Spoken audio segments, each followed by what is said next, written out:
Jornal da Manhã e as eleições 2022.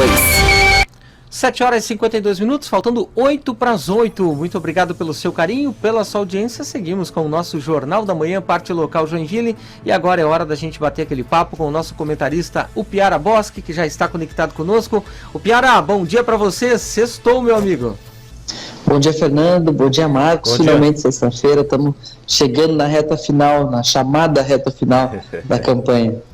O Piara, que análise que você faz do perfil da administração pública que cada candidato, né, se apresenta aí para a próxima gestão? O que vai levar o Jorginho Melo ou o Décio Lima para o centro administrativo do nosso governo, do governo catarinense?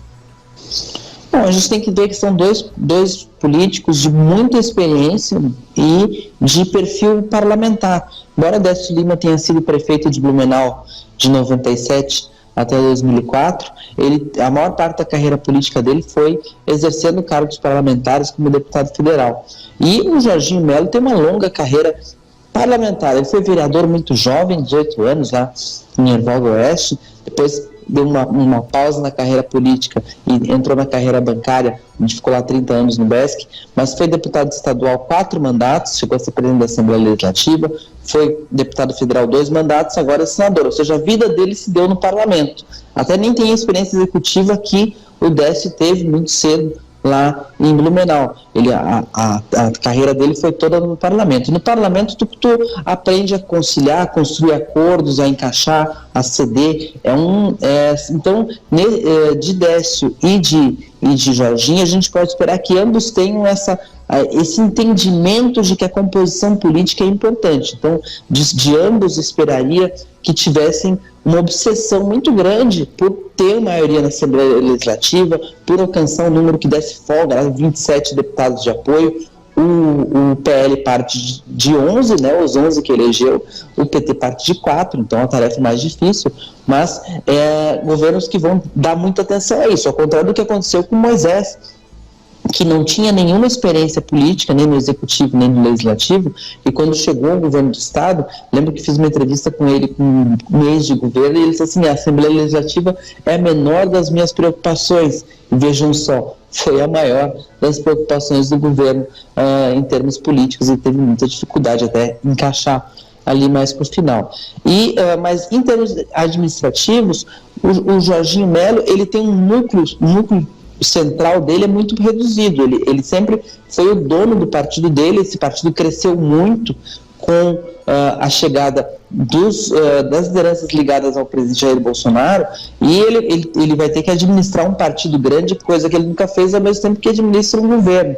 Então a gente vai ver como é que é o Jorginho Melo tendo que partilhar poder, tendo que conciliar. Isso vai ser muito interessante de ver. O PT, ele tem um grupo que existe há bastante tempo aqui em Santa Catarina, de lideranças, e que já ocupou cargos e que está há algum tempo fora do poder nos municípios que governou, que talvez sejam aproveitados pelo Décio Lima na sua gestão. Então, a gente talvez veja algumas figuras que participaram das gestões municipais, talvez seja um pouquinho mais previsível, mas também é um governo que não tem muita gente, então são governos que vão ter espaço para ceder. Eu imagino, por exemplo, que o Jorginho Melo faça algo que fez como senador, que foi se aproximar de entidades em busca de temáticas e de soluções. Ele fez isso como senador, por exemplo, com o Sebrae, na questão da micro e pequena empresa. Eu acredito que na falta de ter esse grupo mais ampliado que ele tem um grupo pequeno dele do PL de original, e os que vieram depois com o bolsonarismo,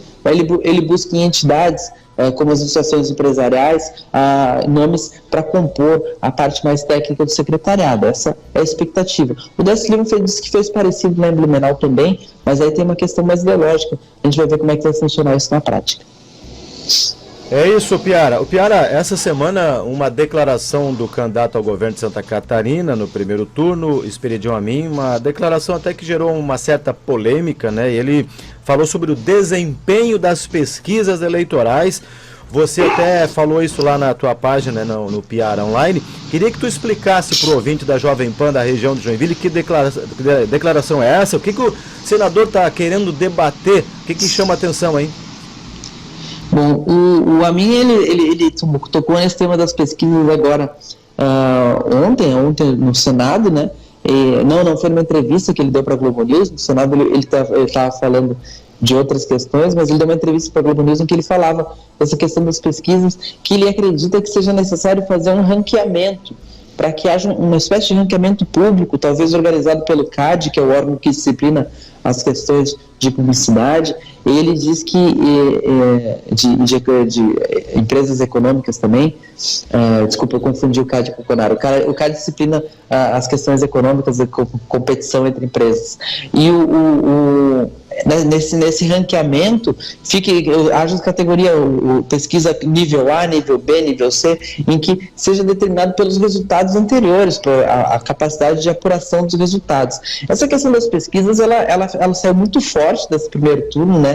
Houve muita discrepância, mesmo as que tiveram um nível de acerto um pouco maior, tiveram que dar muita explicação, muito problema nas eleições do Estado, nas eleições estaduais, não conseguindo identificar a onda de eleição de apoiadores de Jair Bolsonaro. O Jair Bolsonaro abaixo do seu patamar na maioria das pesquisas, o Lula até ficou num patamar semelhante, mas o Bolsonaro ficou muito abaixo, e as pesquisas estão dando muita explicação, e ao mesmo tempo as pessoas estão cobrando a explicação das pesquisas, né? A gente vive até uma tentativa de CPI, liderada, né, o deputado federal reeleito Eduardo Bolsonaro fez essa proposição, uma CPI para investigar as pesquisas.